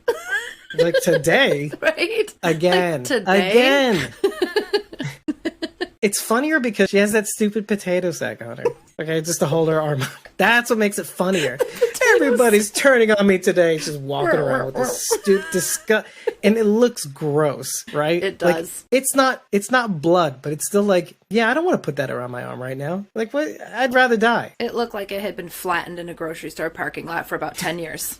And out in the sun with all the gross shit. And in that very same scene, the following scene, the little callback as Ginny's going underneath the log to simulate what the walker in the beginning of Bury Her Next Jasper's Leg was stuck under as well. And I feel like the walker that was coming after her while she was under that log, I don't know about you, and this is maybe coming out of nowhere. Why did I get sudden feelings about Isaac in that moment? Like, maybe it's the colors he was wearing, the walker's shirt, I don't know. Generally speaking, like, Isaac would wear the color green, and so that maybe got me to think of him or something. Maybe. Again, tables are turned. The walker's coming after it instead of the walker being trapped under the log too, so there's like a little reversal going on here. Paige is the one who's running away from the walker. I think sometimes I try to pick up on these things that if something makes you think of something, it might have been purposeful. He had just mentioned Isaac when they went to the dam. Okay, as Morgan's trying to take Ginny away in the firefight, Victor kind of goes, don't fuck this up. We have her right now. She's ours. Don't do this. He says, I have Rangers, we can find Daniel and Grace. The question is, do you think Victor's right in this moment? Because there's an argument here that maybe we don't need Ginny anymore. He could be right. There's only so many places they could have gone. It's going to take a long time to find them. Who's to say if Hill doesn't hear from Ginny after so long, he isn't supposed to just kill them anyway. So we wouldn't have time to find them without Ginny checking in. And I want to believe that too, but I have to kind of remove my bias a little bit because I'm like, I'm on Morgan's side, right? Obviously. But then like follow it to its logical conclusion. Let's say Morgan wastes Ginny then and there. The what ifs. I love it. Hill doesn't hear from Ginny. Ginny just kills Rabbi Jacob and Daniel and Grace and all that. What reason would he have to even kill them? Well, if Ginny doesn't check in, then he would have to conclude that she's dead, and so he's going to kill these people in retaliation because obviously it was their group who killed Ginny. Yeah, if we're playing the tribes game, yes. But that's assuming there's a tribe for him to fall back on. That could have been the plan all along, too. Take whoever, I mean, not necessarily Grace and Daniel, but whoever. Let's say the plan was always, if something happens, we meet here. And maybe they had a plan in place. And if Ginny didn't check in, he was to dispose of the hostages. That would ensure Ginny staying alive. Well, try to anyway. Like, oh, you can't kill me. If you kill me, your friends are dead. Either we're looking too deep or not deep enough, but maybe that's not the point. Maybe it's what John says about Grace in the previous episode. When it's Grace, it's a different story. When Grace gets on the walkie, Morgan answers. John says, don't answer. It's exactly what she wants. But maybe the whole point is that because it's Grace, and this is why I said in the beginning, what happens when Morgan is faced with a situation where Grace is on the chopping block and all the other friends are stacked against that chopping block? Like, okay, it's your friends or Grace. Who's it going to be? Mm-hmm. That's why I started thinking that. So again, maybe it's that had it not been Grace, Morgan might have acquiesced. But thank goodness I think it was Grace, because it got him to the place that by the end of the episode he can't kill her. Yeah. Something that June doesn't have. And wastes Ginny, right? Yeah. So something to pay attention to. Because, look, I never do the thing where I try to say, this is bullshit, but Victor could have been right. They could have probably found him, killed Hill, gotten out Daniel and Grace, etc., right? One could easily say that. Who's to say that Victor can just as easily rescue them? But because it's Grace, it doesn't let him. He doesn't want to take the chance. Not willing to take chances. Not willing, right, yep, exactly. Yep. Which says a lot more about Morgan than it does about Victor. Victor, not completely wrong. Even though he's pretty shady. That little shot at the end, like that symbolic shot, because it's not meant to hit him. Exactly. But what are we supposed to take away from that? That I have the answers? That I'm the one in charge? I saw Strand going, pew! Oh, I tried, everyone. See? I tried.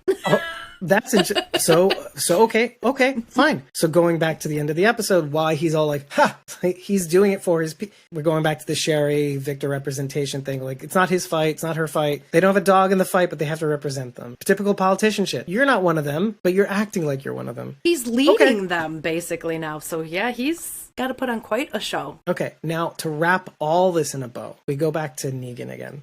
Why? I don't know. We always seem to. But what Carl says to him at the top of the gates of Alexandria, when it finally comes to a reckoning, this is something Negan never really does. Negan doesn't kill for killing's sake until Simon forces his hand, and then he feels like he has to. He goes to the gates of Alexandria, and Carl says something very important. When did this get away from you? We're going to come to a point, I hope, maybe it's not too late, or maybe it is too late, but at some point, the question is going to be asked of everybody, except for maybe Morgan, because I think he has the right answer now. He might not have that right answer later. Morgan, did everything he do in this episode, was it right? What are we here? What are we doing it for? You can disagree, but it's the same moment with Alicia. I can't feel like my plan is the only plan. I have to defer to my friend Alicia. I need John to guide my hand, make sure I'm doing things right. Or maybe he needs John so that he can do the things he needs to do, and John can pull him back and center him. Yes. This is why I said maybe that's why he needs John, so he can have an excuse to kill. So when did this get away from you? Well, Morgan realizes he doesn't have a John, and he has to be it himself. Okay, fine. But when did this get away from you, Victor? When did you take this too far? We're not there yet. We're almost there. We're like on the line. Sherry, when did this get away? How far are you willing to go? Where are you going with all this? It's not even your fight, but how far are you willing to take people down a path that they were never meant to go on because of you can't handle your shit. And I feel like Victor has some of that too. We're getting to a deeper point here. It's all tribes. It's all leaders of a tribe that feel like they need to be a certain way. And who does that remind you of? Ginny. Ginny felt she had to be a certain way. A certain way. See, I thought of The Walking Dead. Alexandria, Hilltop, Kingdom, all these separate settlements, all having their own idea, Michonne especially. But the difference is, as much as we didn't like Maggie going down a certain path with Hilltop, you could justify it. It made sense. She wasn't trying to be something that she wasn't. I felt like she was always this person. Yeah. It's just she needed a reason to be this person, to embrace that part of her. You could say the same thing about Victor, but he doesn't have a dog in the fight. Hilltop and Maggie were intrinsically linked. It makes sense that they grew up together, that they became inseparable. Maggie thrived at Hilltop. Hilltop thrived with Maggie. What's the deal with Victor? What's with Sherry? No dog in the fight, and yet they took on these causes that are alien to them. Sherry, it's her chance to do it over again, sure, but like, do they know that? I mean, maybe they do, but how far are you willing to go? Editor's note. How is this any different from Charlie and Alicia's interaction with Ed Gain, trying to get it right with them when he got it so wrong with his own family? Hold on. It's Sherry's chance to do what over again? She's not in that situation. She's putting herself in that situation. She's saying, I need to go out of my way to make these people pay. That didn't really do anything to me, but they did stuff to this person, these friends of mine. But she could just as easily go live with Dwight and work through this trauma together. What the fuck, Sherry? And again, this is why I say it could be the thing that where if Dwight drops out, like if he finds some sort of demise. Oh, gosh, please no. I'd rather Sherry go. That's why I said what I said in the beginning of the episode. I was like, we're all looking in one direction, we're not looking the other. Yeah. Right? Yeah. Because we're like, fuck you, Sherry, fuck you. We don't see her trauma. I sympathize with it. I don't think she's going about coping with it the right way. Okay. I could say the same thing about June. I don't know that that's the right way. Charity says, bye, Felicia. They're playing off of the thing I said before about Morgan. Choosing between his friends and Grace. Felicia. I see the spelling now. That's hilarious.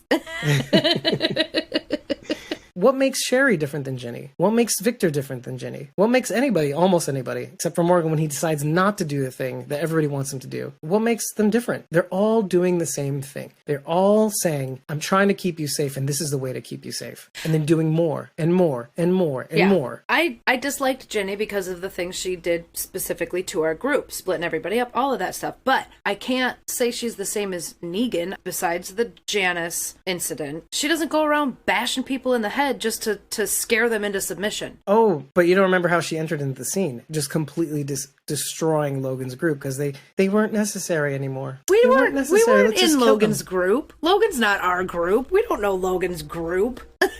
But there's still people who got they got murdered and also to make a point, not unlike Negan. Okay. Negan would murder people to make a point. I was trying to give Jenny a little bit more credit, but never mind. Yeah, okay, we won't go there, Becky. Rick's group murdered Negan's group in their sleep. But yes, but not to make a point for vengeance. That's a It's quagmire. all Okay. perspective. Let's take it and run. Rick at least pulled back and put Negan in jail. So the comparison is apt. When did this get away from you is the point. Yeah. When did this get away from you? When did we take it's my way or the highway? I'm gonna kill you, Negan, from I'm gonna pull back, Negan. So fine. Okay, so when does the killing stop? Goes back to the thing we said about when you get the thing that you want, now what? It's gonna keep going. Sherry did get the thing she wanted. And maybe not. It didn't feel like exactly how, like she said, it didn't feel like I thought it would feel when I had Ginny in my sights. Mm-hmm. Now she has to figure out who she needs to be, or who am I now? First of all, this fake Negan, the Negan that I replaced, is gone. Figuring this out has helped me figure out Sherry's motives a lot easier now, because who are you now?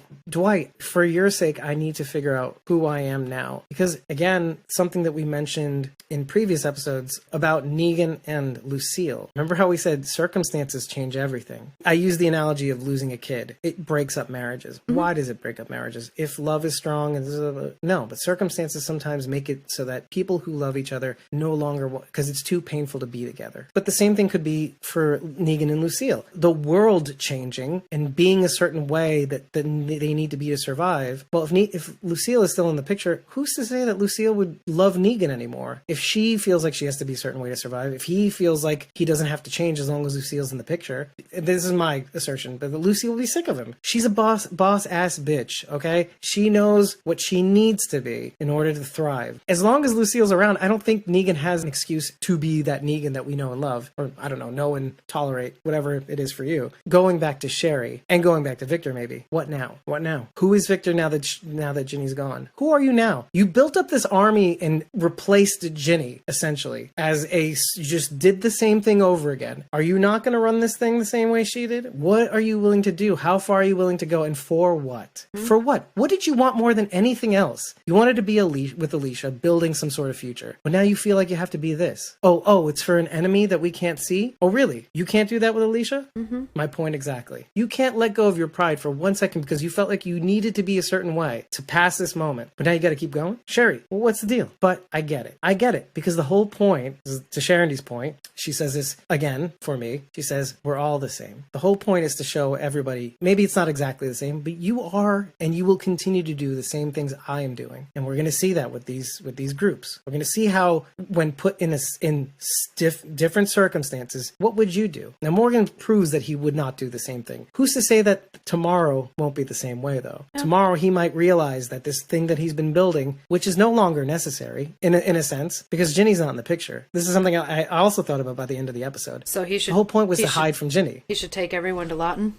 No, I'm not saying that. But I'm saying that now that we have some relative freedom, why do we need this dam? The whole point was it was off the grid. It was away from Ginny. It was a defensible position in case Ginny did find them for some odd reason. Still a defensible position against any future threats. True. But the threat at the moment was the Ginny was off, not on her maps. It looked like a body of water, but it really isn't. Mm-hmm. So I thought about this. I'm like, oh, what's the point of this thing then? Now, why do we need it? Well, they worked so hard on it. Why leave? True. But isn't that also like doubling down is like, okay, well, we're going to keep doing this thing that we're doing.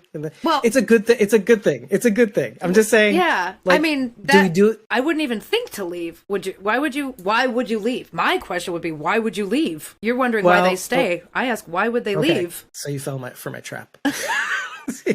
It's not hard to do. All I have to say in response to that is the diamond. Are we not doing the same thing as we did in the Dell Diamond? Well, I don't know if it was called the Dell Diamond.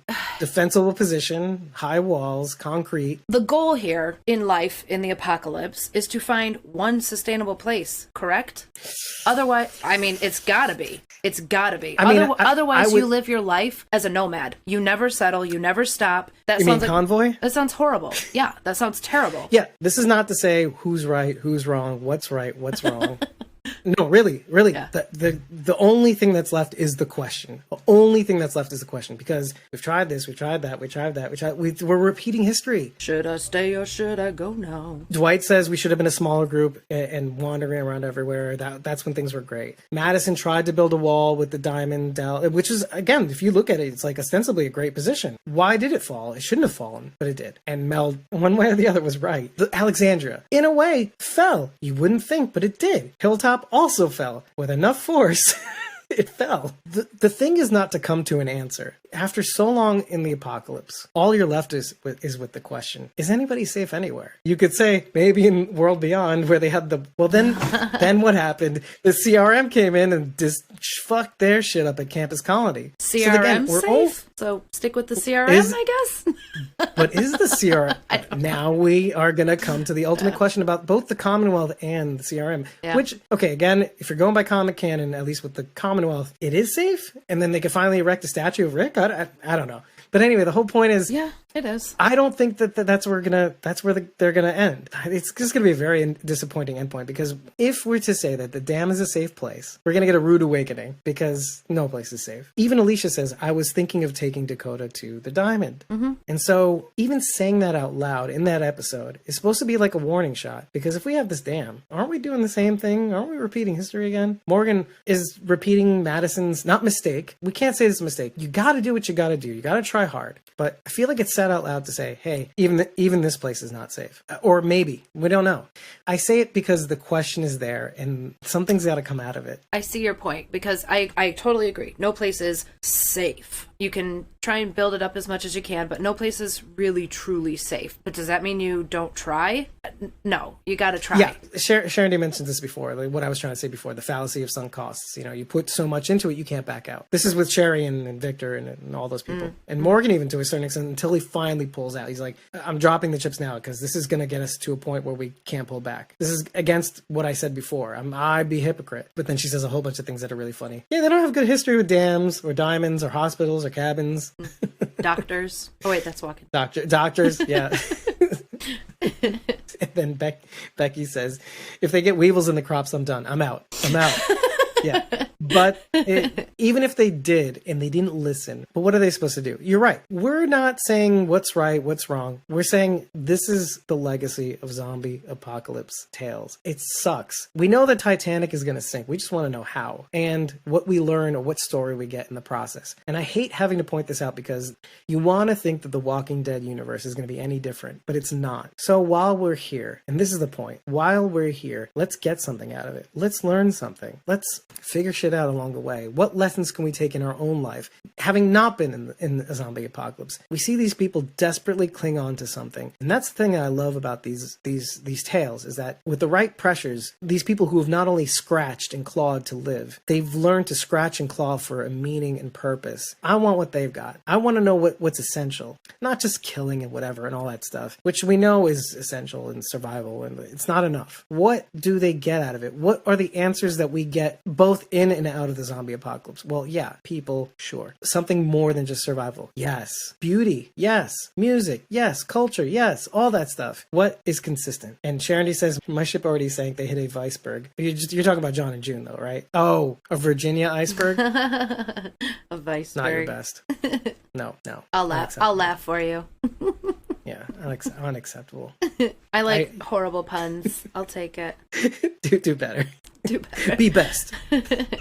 Yeah. So yeah, you're gonna lose people. I think that's why it was not easier, but why eventually I had to land on when we were talking about John and June last week. How at the end of the day we have to love who we have while they're here, because as life goes, they can be taken from us at any point. And just like the characters we love on these zombie apocalypse horror stories, they're going to be taken away from us at some point. And yes, the way in which they are removed from us can be awful and cruel. It's awful and cruel in real life anyway. It made it a little easier to swallow. And honestly, in some ways, I think it helps me cope with what we know is going to eventually happen to all the people we love. So perspective, unfortunately, but it helps a lot. Sharondy's like, fuck you, fear. Look at your pain. Look at your pain. It's staring you right in the face. That's real life pain. Fuck you, fear, from making me confront things that are bad that we all go through. Trust me, I'm the first one to say fuck you to that, but here we are. I'll say I had one last question. Where the hell is Hill? He gone. He did. No kidding. He probably rode off into the sunset. Do you think he even matters anymore? That's a good question, right? I don't think so. Do you? I don't know. Morales showed up after 6 years. Yeah, so he'll probably show up just long enough to get killed. By the end of the beginning, guys, Hey, maybe? I'm fine with that. Walker Hill? Just wondering where he is. I think that's more of a COVID thing. Because I noticed that also, like, you see Wes riding up in the back of Alicia and Robbie Kessner showing up where he weirdly, I don't know, it was weird that he was with them. When we didn't see him earlier in the episode. Right. Like, Wes shows up with Luciana. It's like, I attribute that to, like, a COVID thing where you're filling in the blanks. Where they were there, but they weren't there. At the dam? Well, it looked like they were coming from someplace else. I have an explanation.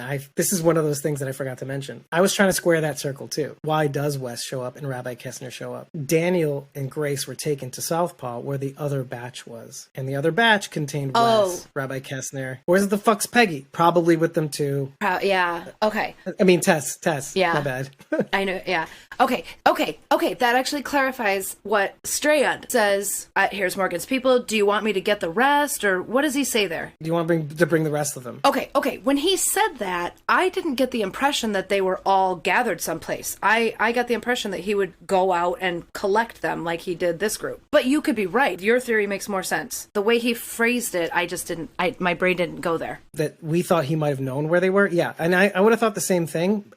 But clearly he didn't because he said, we'll just eventually find them, right? So yeah. I think what's interesting about what Victor does in this moment is he's trying to find out where they are so that he can bring them to safety because he still cares about them, right? Yes. Okay. Now that's cool. All making more sense now. But see, this is another example. And I wrote in plenty of places where Ginny is no dummy. Mm-hmm. One thing that I did say incorrectly was that Ginny is losing her marbles when she finds out Morgan is alive, goes to Grace, gathers them up in one place for them to all be scooped up again. But no, I underestimated Ginny and her moment of panic. I thought she was going to gather them all in place to get them saved. No, 2 batches. Just in case the first batch doesn't work out, I still got that second batch in reserve so I can still force people's hand to do what I want them to do. Mm-hmm. I thought that was genius, and kudos to whoever who saw our podcast and said, let's not do that. Let's not do that so that they can get saved. We can maybe do something cool now. Again, you're watching our podcast. That was a much better call. I agree. Separating them. And so where were they? Grace and Daniel were taken where the rest of the batch was in Southpaw. Yep. Answering that question, blah, blah, blah, done. Finito. But again, I like that we brought that up because that's one of the things I wanted to highlight. Ginny is no dummy, even more than I thought before. And even in her anger, she even thought of a way to separate the groups so that she can still get what she wants, even if this group was saved somehow. Chef's kiss, as they say. Even though I just did this, which means chef's kiss. So why do people say chef's kiss? I've never heard that. I've seen this. I've never heard anyone say it, though. I like what Sharondy says right here, though, when we ask about Hill. And very valid point. She may be going on a rampage. Like, she may find herself walking out of those gates and going after every of the anti-Strand Rangers. Rangers. Mm-hmm. So she could be going after Hill, and that's all she's doing until somebody else kills Hill. And then she'll be like, what the fuck? That was my kill. And then like she'll join with the end as the beginning people. Oh, no. Sharondy's right. That'd be bad. That'd be very bad. Sharondy, I didn't see the rabbi at Lawton, though. Did you? This is like the first time I saw him was him stepping out of that car. I have to assume he was in the second batch. So Strand collected June and company, who were in Lawton. The rabbi was already in Southpaw. That's what she's saying. Okay. I thought that Wes was a little bit weird, and how June came with them. I thought that was all weird, too. Oh, but I guess it makes sense, because they went under the car with Lucy. And I Sarah. guess they picked up Wes from... Yeah, okay, and Sarah. Right. Our brains are like, Wes wasn't there at the shootout, so where was he? Was he at the shootout? Wes? No, right? Mm-mm. Yeah. Not that I saw. Okay. Not that I saw. So the easiest way to kind of square that circle and any other inconsistencies on that front is COVID-19, period. You know, you can only have so many people on screen at the same time, which, by the way, it's all I can think of now, is when Morgan gets really close to Ginny about, like, is that true? You telling the truth? Here's my COVID breath. Here's my COVID breath all over your goddamn face. Yes, we're all the same, Morgan. we're all the same. Like, oh my god, what is going on here? Because I saw how they filmed it. Like, we saw some of the behind the scenes. Like, okay, they're doing scenes with masks on. I'm like, that scene was not with a mask on. You can only CG so much in that scene. Like, that was pure COVID breath all over each other. I'm not saying that they have COVID. I'm just saying it's funny. They don't have COVID. That's the point. They are regularly tested. Right. You saw the Alexa interview. Yeah, I saw the Alexa. I know what's up. But still, right? But still, like that one scene where they're getting really close. I want everyone to be safe. Let me say that first. But I don't know. I do get sad. Things are really going to change. No, I don't. I didn't think too much about it because that's still what I expect to see. But now you're forced to think of these things. Right. Partially because of culture, but also partially because that's a lot of hard work that they had to do to kind of make sure everybody was safe. So that we can get a scene like that and be thankful that we do. Because that was powerful. That was so fucking powerful. We're all the same. And could you imagine it done any other way? Like, okay, where you don't even see Morgan's face and she's like just literally telling it to a camera. We're all the same. And he's not even there. No, because you saw right in front of their faces. So you gotta appreciate it. Good stuff. When when Morgan is revealing the truth, said out loud to Ginny, it's over for you, that whole thing. And he's explaining the whole price that John had to pay because of her cover-up with Cameron's death. Then he says, and he paid for it with his life. His life. Yeah. I love it when the accent slips out. Lenny. Oh, Lenny. I love it so much. The treasures you give us sometimes. The passion of the moment makes you lose the accent, but it almost makes the scene better, right? Because for sure. Half the time Ginny's talking over him. The foreground is focusing on her chat with Hill or this or that, or talking to this ranger or that ranger. But he keeps going on in the background about the story and everything. But right when they come back, and he paid for it with his life. It is wonderful, and I am not mad at it. I just love it. And even if it breaks us out for a second, we laugh a little bit, but then come back, and it's a very serious scene. Yep. Decoder, every day, all day, funny. I love it. Decoder, I love it. Yeah, Alicia. Yep, love it. Love it. The significance of that scene really highlights what we said about why Ginny has to do what she did with Cameron. Because we got to get everybody to a point where it never points back to her. We got to set up a real investigation to make it look like everybody else which way is up. Because if they knew which way was up, the truth said out loud only once, the whole thing would fall apart. It's built on nothing. And it's believable. And the fact that she fell because of that makes everything worth it. And it makes John's death mean something. Something Sharon said over and over again in the chat. She thought I wasn't paying attention, but I was really just waiting to get to the point. That Morgan makes John's death mean something. The fall of Lawton was because John died. It would not have happened otherwise. No, I don't think. No, it would take a lot, move mountains for it to happen otherwise. I mean, and it wouldn't have been as powerful because John died. It means something to these Rangers that I could have died as well. If John had survived, he could have showed up at Lawton giving the same speech Morgan did. But would anyone believe him? The fact that he died for this is a huge tell. As a symbol, as sort of one of them. And just as easily you could say that about Isaac too. Yeah. Being a former Ranger. Yep. Yeah. But then they would see him as a deserter. But John had a problem. John had to get away because he knew the truth and he needed to go away. That's the thing. And any one of your Rangers would have done the same had you been put in the same position. And John was respected by the other Rangers. They all looked up to him. They tried to find the killer and they supposedly found it in Janice. But when they found out that was all a lie, he couldn't take it. It makes every single Ranger, at least most of them, think this could have been me. And so that instantly worked very well. Now, some of them did feel like they had to still protect Ginny, but that could happen to anybody. Again, how far are you willing to go? When did this get away from you? It could be anybody. They can still think that Ginny's still part of the solution. So with that, everybody, I hope you appreciate us as we end this episode. And if you really, really appreciate what we do, head over to ratethispodcast.com/squawkingdead. 5 stars and an eggplant is all we need to know that you love us, but use it as a means of communication. Let us know what we're doing right. Let us know what we're doing wrong. Give us 1 star and a poop emoji, and we'll know exactly what you're talking about, but at least do something. Put a stop to Squawking Dead. And if you really, really enjoy what we do, head over to ko-fi.com/squawkingdead. And when you do, you'll at least know what we're up to, because most of the things that we post there, we do not show up on social media unless it's an interview, then we have to kind of post it. And if you do like what we're doing and you want to be a part of our recording sessions, which are private but are open to our coffee backers, buy us a coffee, you'll have access for 30 days. And if you subscribe to a coffee month or more, we're not going to stop you. The party just keeps on rolling, and your support is totally appreciated. We do our best to show our appreciation. We'll make make it worth your while. The best is yet to come. And with that, thank you for joining us. Take care, everybody. We'll see you next week for episode 610. Handle with care. Which is not a song by William Topley. It's a song by the Traveling Wilburys. Promo for William Topley. Handle with Care by William Topley. Chef's kiss. You should definitely listen to that song. It applies a lot to the John June thing. It's very emotional. I'm gonna Chef's start kiss. doing that now. Chef's kiss. Chef's kiss. I would never say that, but now I'm going to. Exactly. All right. Take care, everybody. Good night. We'll see you soon. Bye. Bye.